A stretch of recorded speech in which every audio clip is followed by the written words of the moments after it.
we're going to start putting these in the kits. So you just have one end, you put the earth, a good screw there, there's your earth there. The other end, you come and stab, you come in, poke these like fuses. So I already tested some with the car on, and I know that these had power the whole time. So they're fine for our yellow wire, our continuous power points. But then up the top here, these ones didn't have any power when the car was off. And now you can see if I touch, we're getting 13 volt.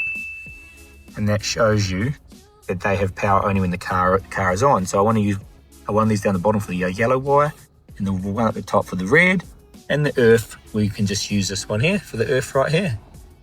And that is how we put our fuse tap kit in. So here's our fuse tap cap here. So the red one's going to go to the ones that have power when it was on, the top one. Our yellow one will go to the bottom one, and then the earth will go to the earth.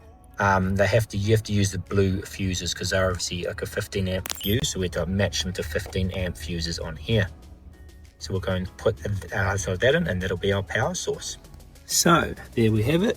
We just pulled the fuse out, yellow onto there, red in the top one, earth onto here. We've used our cable puller, and we've actually popped the cable up to here. We've popped this trim off.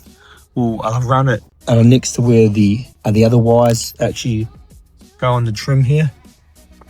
You can see there's some wires going up there, so we're going to run right next to those, away from the airbag. Then we just use the trim tool to tuck it up under here. That'll get our cable all the way to here. And then always we check that it works. So that's car on, turn the car off, and it goes to parking mode. So now we know that's all working, and the fuse tap one is working.